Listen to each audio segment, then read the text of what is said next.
Christmas Eve in Los Angeles was a sight to behold. The streets were adorned with strings of golden lights.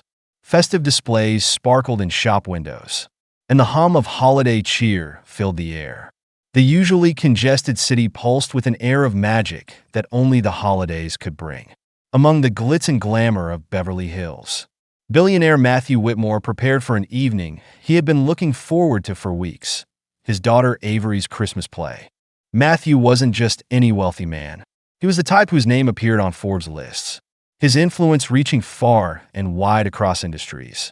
But at home, he was simply daddy to 6-year-old Avery.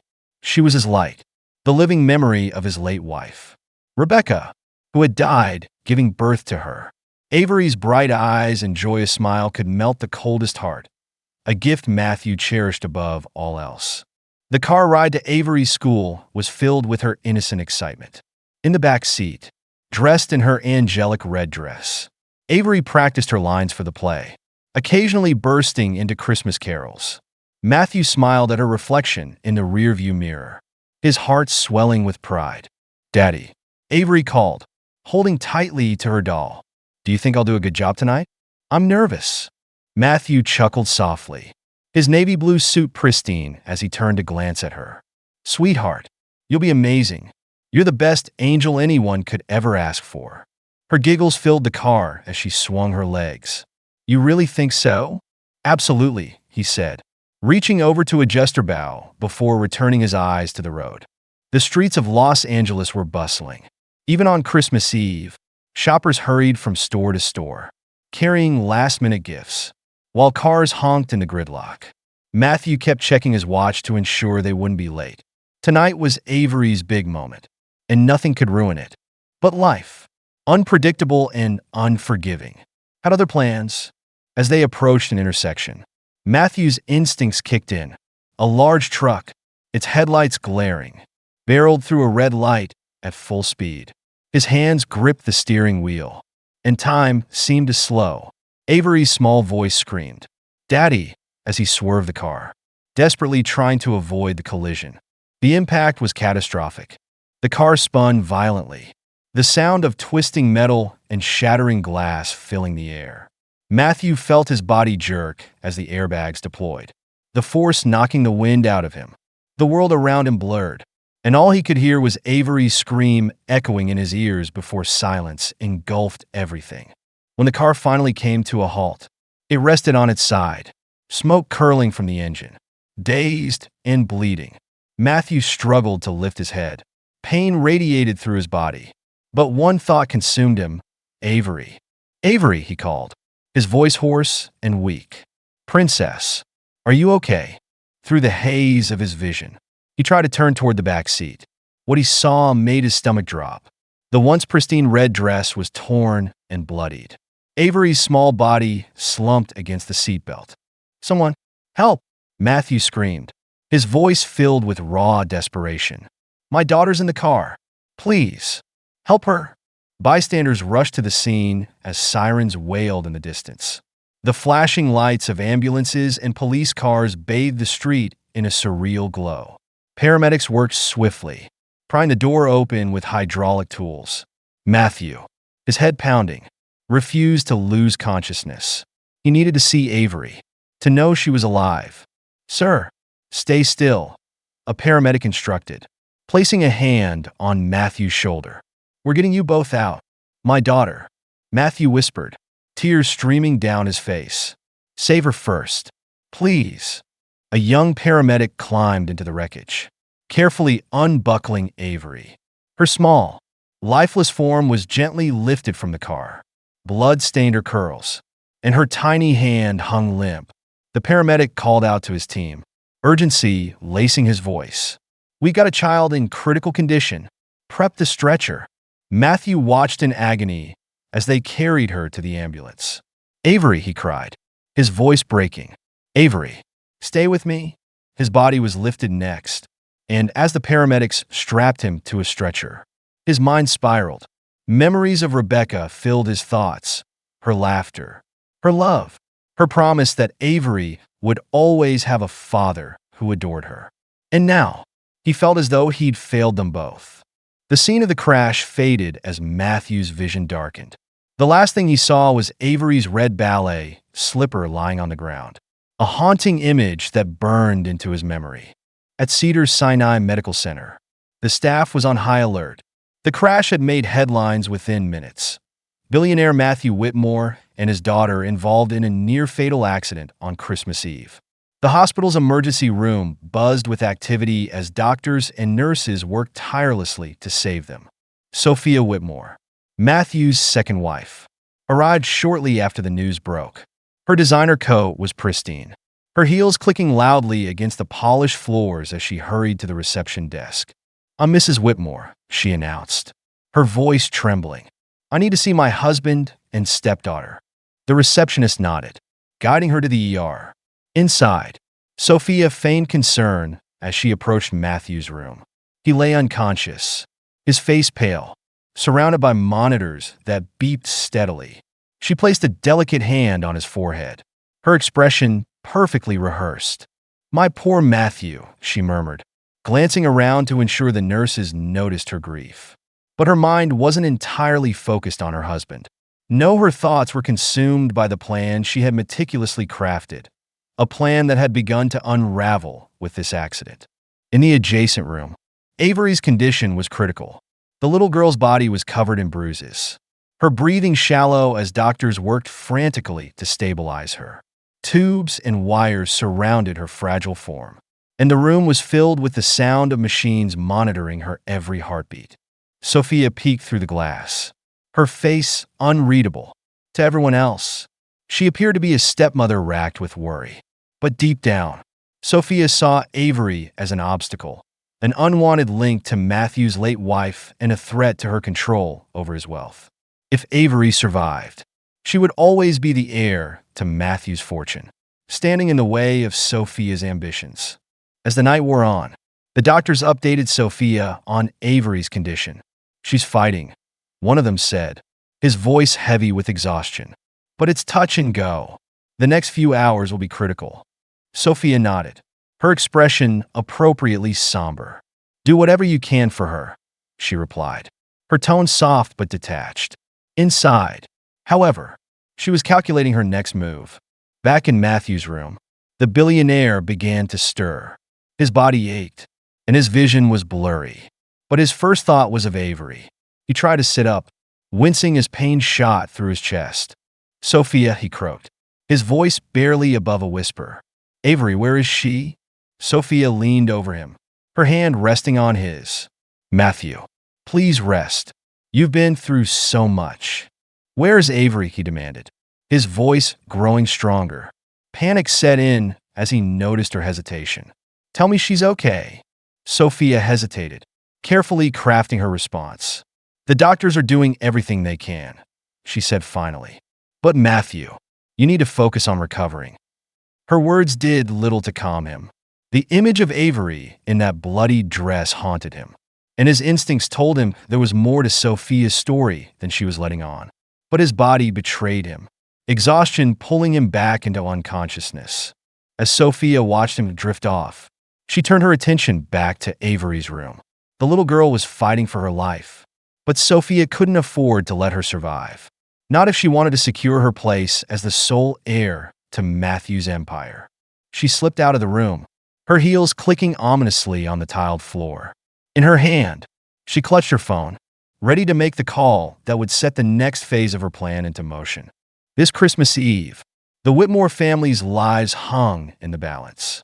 Matthew's love for his daughter, Avery's unbreakable spirit, and Sophia's dark ambitions would collide in ways no one could have foreseen.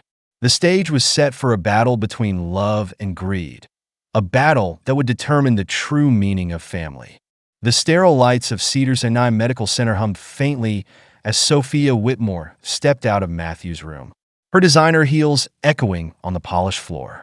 In one hand, she clutched her phone tightly, her manicured nails tapping nervously against the glass screen. Every detail of her appearance was flawed. The accident had been a disaster in more ways than one. She hadn't anticipated such chaos. And worse, Avery was still alive. The child's survival wasn't just inconvenient, it was dangerous. Sophia's carefully woven plan to consolidate Matthew's wealth was at risk, and she couldn't afford any more surprises. She pressed the phone to her ear, her voice low but sharp as she spoke. "Agnes," she hissed, addressing her mother on the other end of the line. "We have a problem. On the other side of the city." Agnes, a woman equally skilled in manipulation, leaned against the kitchen counter of her penthouse apartment, sipping a glass of red wine. "I assume this is about the girl," she said, her tone cool and calculated. "What's the update?" Sophia glanced around, ensuring no one could overhear her. "She's alive. Critical, but alive. If she pulls through, this could ruin everything. Matthew won't rest until she's back in his arms. And I'll be pushed aside." On his side, swirling the wine in her glass. "You need to ensure she doesn't pull through. This is your chance to secure your position. Sophia, if Matthew finds out you've been withholding the truth about her condition, it's over for you." Sophia's grip on the phone tightened. "I know," she snapped, "but I need time to figure out how to handle this. The doctors are watching her like hawks, and Matthew's starting to ask questions." Agnes's voice turned icy. "Then you'd better act fast. Remember what's at stake." Sophia ended the call, her mind racing. She took a deep breath and smoothed her hair, her mask of calm composure slipping back into place. If she was going to eliminate Avery as a threat, she needed to be smart about it. Inside the ICU, little Avery fought for her life. The medical team worked tirelessly, adjusting machines, monitoring her vitals, and whispering updates to one another. Dr. Jessica Levine, the lead physician, stood over Avery's bed, her brow furrowed with concern. "She's a fighter," Dr. Levine murmured to a nurse, "but her body's been through so much. We'll need to monitor her closely tonight." Avery's small face was pale, her tiny chest rising and falling with labored breaths. Despite the tubes and wires surrounding her, there was a quiet strength in her fragile form. Even in unconsciousness, she seemed determined to hold on. Meanwhile, Matthew stirred in his room. The sedatives in his system were wearing off, and his mind began to clear. The memory of the crash haunted him. The blinding headlights, Avery's scream, the crushing impact. He bolted upright, ignoring the searing pain in his ribs. "Avery," he gasped, his voice hoarse. "Where is she?" The nurse attending to him rushed to his side. "Mr. Whitmore, you need to lie down. You've suffered serious injuries." "I don't care about me," he interrupted, his voice growing louder. "Where's my daughter? I need to see her." The nurse hesitated, glancing toward the door. "She's in the ICU. Her condition is critical, but she's stable for now." Matthew swung his legs over the side of the bed, wincing as pain shot through his body. "Take me to her," he demanded. "Mr. Whitmore, you're in no condition to move." "Take me to her," he repeated, his tone leaving no room for argument. Reluctantly, the nurse fetched a wheelchair and helped him into it. Matthew's heart pounded as he was wheeled down the hallway, the antiseptic smell of the hospital filling his senses. When they reached Avery's room, he froze. Through the glass window, he saw his little girl lying motionless on the hospital bed, her small body surrounded by machines. Her red dress had been replaced with a hospital gown, and her curls were matted with dried blood. The sight nearly broke him. "Avery," he whispered, his voice cracking. Dr. Levine noticed him and stepped outside. "Mr. Whitmore, I need to warn you. Your daughter is in a very delicate state. She's stable for now, but the next 24 hours are critical. We're doing everything we can." "Can I see her?" he asked, his eyes pleading. Dr. Levine hesitated before nodding. "For a few minutes, but no stress. She needs rest." Matthew was wheeled into the room, and he reached for Avery's hand. Her fingers felt cold in his, and a tear slid down his cheek as he whispered, "Daddy's here. Princess, I'm so sorry. I should have protected you." His heart ached as he sat by her side, vowing to do whatever it took to bring her back. He didn't notice Sophia watching from the hallway, her jaw clenched tightly. Later that night, Sophia made her move. She slipped into Avery's room, her heels muffled by the soft hospital floor.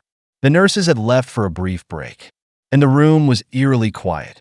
She stood over Avery's bed, her expression unreadable as she gazed down at the child. "You've always been in the way," Sophia whispered, her voice low and venomous. "Your father loves you more than anything, but that love is a weakness I can't afford." She reached into her bag and pulled out a small vial of clear liquid. It wasn't poison. It was a sedative strong enough to send Avery into a deeper, more dangerous state of unconsciousness. Sophia had done her research. If administered carefully, it would appear as though Avery's condition had worsened naturally.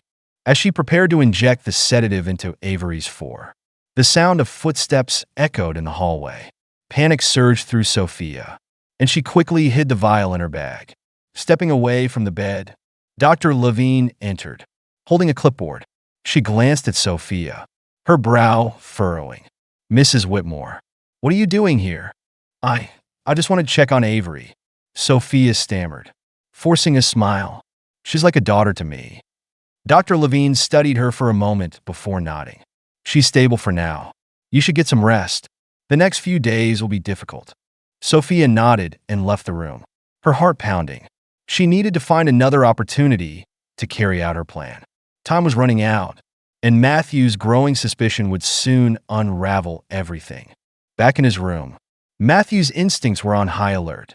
Sophia's behavior had been off since the accident, and he couldn't shake the feeling that she was hiding something.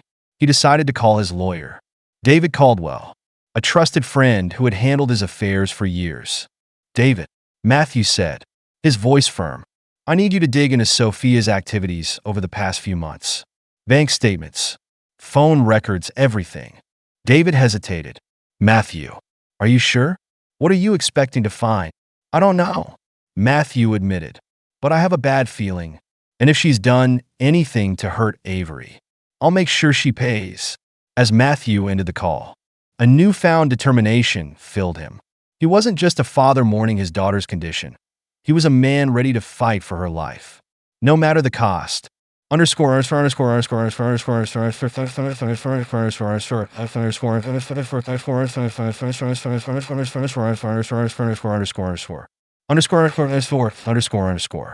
The stage was set. Sophia's schemes, Avery's fragile fight for survival, and Matthew's quest for the truth were all hurtling toward an inevitable collision. The next 24 hours would determine the fate of the Whitmore family, and the stakes couldn't be higher. The soft hum of the hospital machines filled Avery's room as she lay motionless. Outside, the city of Los Angeles was quiet under the glow of Christmas lights. But inside the walls of Cedar Sinai, the storm was building. Matthew Whitmore, still weak but resolute, had spent the last few hours working with his lawyer, David Caldwell, to uncover Sophia's secrets. His gut told him something wasn't right, and with every piece of information David uncovered, his suspicions grew stronger. David arrived at the hospital early that morning, a leather briefcase in hand.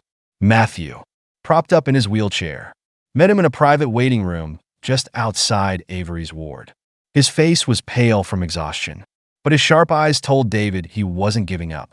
"Tell me," Matthew said, his voice low and tense. David sighed, pulling out a stack of papers. "Matthew, this is worse than we thought. Sophia has been siphoning money from your accounts for months. Small amounts at first, but recently, she's taken a significant sum. It seems she's been funneling it into an offshore account." Matthew's jaw tightened, anger rising within him. "And the accident?" he asked. "Could she have had anything to do with that?" David hesitated. "I can't prove it yet, but I found something alarming. Sophia made several calls to a known private investigator 2 weeks ago. She's also been in contact with her mother, Agnes, who has a history of fraud and embezzlement. It's possible they were planning something, though I don't have the full picture yet." Matthew clenched his fists. "Avery's accident wasn't just a coincidence," he said, his voice trembling with fury. "She wanted to get rid of her." David placed a reassuring hand on Matthew's shoulder. "We'll get the evidence. Just be careful. If Sophia's senses were onto her, she might escalate." Matthew nodded. "Thank you, David. Keep digging."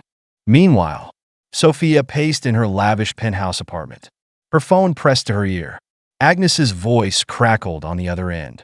You're losing control. Sophia. Agnes snapped. That little girl survived. And Matthew is starting to ask questions. You need to fix this before it's too late. Sophia gritted her teeth. I'm doing everything I can. But the hospital staff is watching her like hawks.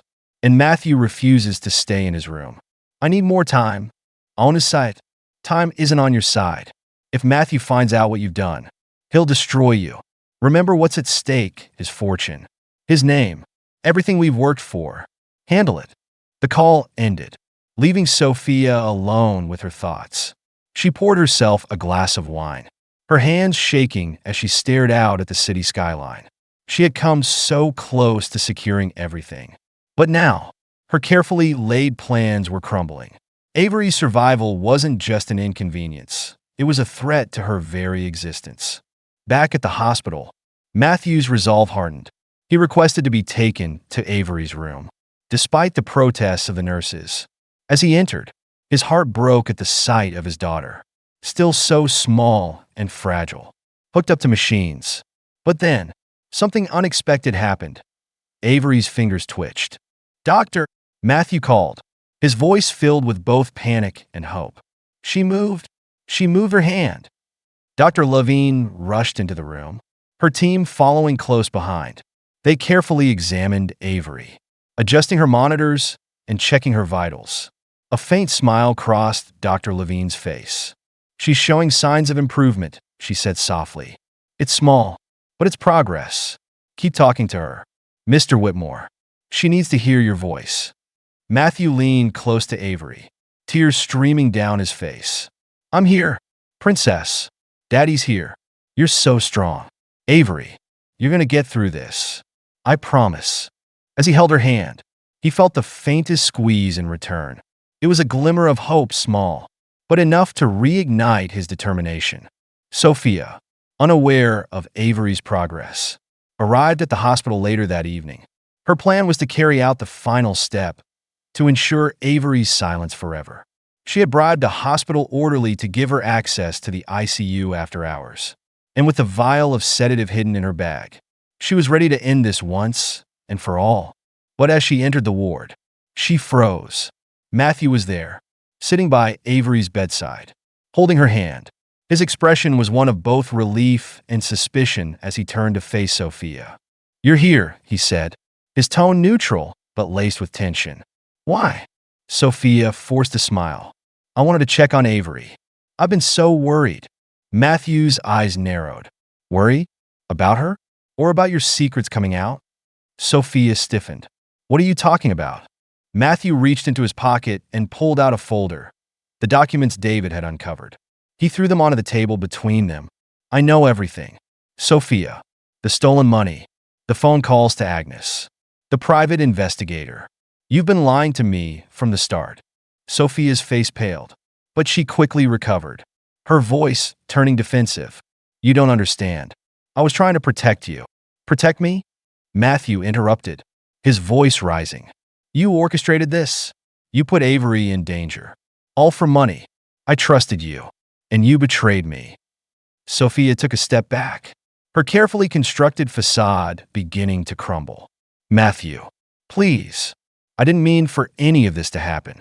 It was Agnes, she pressured me. I didn't have a choice. Matthew stood, his pain forgotten in his rage. You always had a choice, and you chose greed over family. Before Sophia could respond, Dr. Levine entered the room. Mr. Whitmore, I need to speak with you. It's about Avery. Matthew turned to the doctor, his anger momentarily replaced by concern. What is it? Is she okay? Dr. Levine smiled. She's waking up. The moment Avery's eyes fluttered open, Matthew was at her side. He held her hand tightly, his heart bursting with relief. Avery, sweetheart, it's Daddy. I'm here. Avery's voice was weak, but she managed to whisper, Daddy.